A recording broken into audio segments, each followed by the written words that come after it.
କଥାରେ ଅଛି ଏ photographer speaks a thousand words or a picture is worth a thousand words। ଏହାର ଅର୍ଥ ଗୋଟିଏ ଗୋଟିଏ ଫଟୋଚିତ୍ର ହଜାର ଶବ୍ଦ କହିପାରେ ବା ଫଟୋଟିଏ ବିତି ଯାଇଥିବା ସମୟର ପ୍ରତ୍ୟେକ ମୁହୂର୍ତ୍ତର ହସ ଖୁସି ଦୁଃଖ କାହାଣୀର ଦସ୍ତାବିଜ ପାଲଟି ଯାଇଥାଏ। କଣ ଆଜ୍ଞା ଦର୍ଶକ ବନ୍ଧୁ, ମୁଁ ଠିକ କହିଲି ନା? ହଜାର ଶବ୍ଦରେ ଯାହା କୁହାଯାଇପାରେ ନାହିଁ ତାହା ଗୋଟିଏ ଫଟୋ ବର୍ଣ୍ଣନା କରିଦେଇଥାଏ। ଛାୟାଲୁଅର କଥା କହୁଥିବା ଫଟୋ ଆମ ଜୀବନରେ ଭରି ଦେଇଥାଏ ଆନନ୍ଦ ଉଲ୍ଲାସ। ତେଣୁ ଜୀବନର କିଛି ଅଭୁଲା ମୁହୂର୍ତ୍ତକୁ ଆମେ କ୍ୟାମେରା ଲେନ୍ସରେ କଏଦ କରି ରଖିବାକୁ ଆନନ୍ଦ ପାଇଥାଉ। ଆମେ ଯେତେବେଳେ ଅସଜଡ଼ା ଆଲବମରେ ଫଟୋଟିଏ ଦେଖିଲେ ପୁରୁଣା ଦିନର ସ୍ମୃତି ତାଜା ହେଇଯାଏ। ଆମେ ଯେତେବେଳେ ଅସଜଡ଼ା ଆଲବମରେ ପୁରୁଣା ଫଟୋଟିଏ ଦେଖିଦେଉ ସେତେବେଳେ ସମସ୍ତ ପୁରୁଣା ଦିନର ସ୍ମୃତି ତାଜା ହୋଇଯାଏ। ଆଉ ଆମ ଜୀବନର ଅଭୁଲା ଓ ସ୍ମରଣୀୟ ମୁହୂର୍ତ୍ତକୁ ଚିରସ୍ମରଣୀୟ କରିବା ପାଇଁ ଏହି ଫଟୋଗ୍ରାଫରର ଭୂମିକା ବେଶ ଗୁରୁତ୍ୱପୂର୍ଣ୍ଣ ଥାଏ। ଆଉ ଏହି ସୁନ୍ଦର ସ୍ମୃତିକୁ କ୍ୟାମେରା ଲେନ୍ସରେ କେମିତି ବାନ୍ଧି ରଖାଯାଇପାରିବ ସେ କଳା ଫଟୋଗ୍ରାଫରକୁ ହିଁ ଜଣା। ଆଜି ହେଉଛି ବିଶ୍ୱ ଫଟୋଗ୍ରାଫି ଦିବସ। ଚିତ୍ର ଉତ୍ତୋଳନ ବା ଫଟୋଗ୍ରାଫିରେ ଅନ୍ତର୍ନିହିତ ଥିବା କଳା ଓ ବିଜ୍ଞାନ ପ୍ରତି ଏହି ଦିବସ ଉତ୍ସର୍ଗୀକୃତ। 1837 ମସିହାରେ ଫରାସୀ ବୈଜ୍ଞାନିକ ଲୁଇ ଡାଗେରଙ୍କ ଦ୍ୱାରା ଡିଗରଟାଇପ୍ ନାମକ ସ୍ୱତନ୍ତ୍ର ଚିତ୍ର ଉତ୍ତୋଳନ ପ୍ରକ୍ରିୟା ବିକଶିତ ହୋଇଥିଲା। 1949 ମସିହା ଆଜିର ଦିନରେ ଏହି ପ୍ରକ୍ରିୟାକୁ ସାର୍ବଜନୀନ କରାଯାଇଥିଲା, ଯାହା ଫଟୋଗ୍ରାଫି ଇତିହାସରେ ଏକ ମାଇଲ ଖୁଣ୍ଟ ଭାବେ ବିବେଚିତ। ସେ ଦିବସକୁ ସ୍ମରଣ କରିବା ଲାଗି ପ୍ରତିବର୍ଷ ଅଗଷ୍ଟ 19 ତାରିଖରେ ବିଶ୍ୱ ଫଟୋଗ୍ରାଫି ଦିବସ ପାଳନ କରାଯାଇ ଆସୁଛି। ଏହା ଫଟୋଗ୍ରାଫରମାନଙ୍କୁ ବିଭିନ୍ନ କୌଶଳ ରଚନା ଓ ଶୈଳୀ ସହ ପରୀକ୍ଷା ନିରୀକ୍ଷା କରିବା ସହ ଚିତ୍ର ଉତ୍ତୋଳନକୁ କଳାର ଏକ ବୈଧ ରୂପ ଭାବେ ପ୍ରତିପାଦନ କରାଇଥାଏ।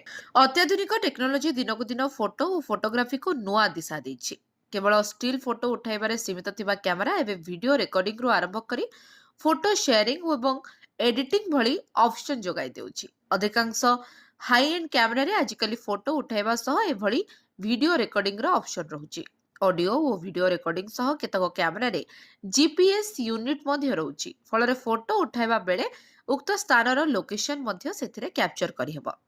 ସବୁଠାରୁ ଗୁରୁତ୍ୱପୂର୍ଣ୍ଣ କଥା ହେଲା ଅତ୍ୟାଧୁନିକ କ୍ୟାମେରା ଗୁଡ଼ିକରେ ଆଜିକାଲି ୱାଇଫାଇ ର ଫିଚର ରହୁଥିବା ବେଳେ ଫଟୋ ଉଠାଇ ତାହାକୁ ସଙ୍ଗେ ସଙ୍ଗେ ଅନ୍ୟମାନଙ୍କ ସହ ସେୟାର ଓ ଅପଲୋଡ କରିହେଉଛି। ଫଳରେ କମ୍ପ୍ୟୁଟରକୁ ଟ୍ରାନ୍ସଫର କରିବାର ନା ଝିଞ୍ଝଟ ରହୁଛି ନା ଡାଟା କେବୁଲ ପେନଡ୍ରାଇଭ ଧରି ବୁଲିବାର ଚିନ୍ତା ରହୁଛି।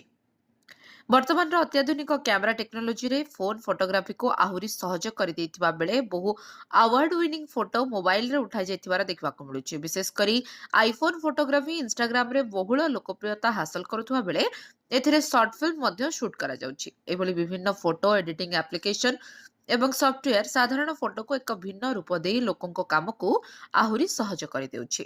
ଷ୍ଟ୍ରିଟ୍ ଫଟୋଗ୍ରାଫି କରୁ କରୁ କେତେବେଳେ ତାହା ଫ୍ୟାସନ ଓ ପ୍ରଫେସନରେ ପରିଣତ ହୋଇଯାଏ ତାହା ଅନେକଙ୍କୁ ଜଣା ନଥାଏ।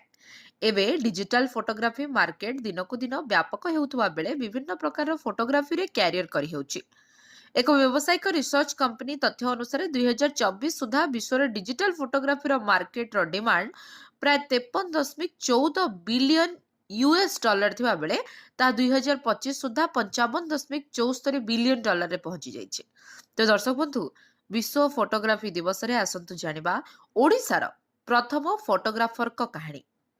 ଆମ ଓଡ଼ିଶାର ପ୍ରଥମ ଫଟୋଗ୍ରାଫର ଥିଲେ ପୂର୍ଣ୍ଣଚନ୍ଦ୍ର ବିନ୍ଧାଣୀ।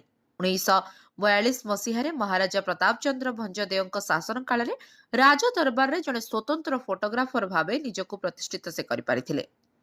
ସ୍ୱର୍ଗତ ଇନ୍ଦିରା ଗାନ୍ଧୀ ଯେତେବେଳେ ବାରିପଦା ଆସିଥିଲେ ସେହି ସମୟରେ ତାଙ୍କର ଏକ ଫଟୋ ଉଠାଇ ପ୍ରଶଂସିତ ମଧ୍ୟ ହୋଇଥିଲେ। ସେହି ଫଟୋଟି ପରବର୍ତ୍ତୀ ସମୟରେ ଇନ୍ଦିରା ଗାନ୍ଧୀଜୀଙ୍କ ଜୀବନ ଉପରେ ପ୍ରକାଶିତ ଏକ ପୁସ୍ତକର କଭର ପେଜରେ ସ୍ଥାନ ପାଇଥିଲା, ଯାହା ତାଙ୍କ ଜୀବନର ବଡ଼ ସଫଳତା ବୋଲି କୁହନ୍ତି ପୂର୍ଣ୍ଣଚନ୍ଦ୍ର।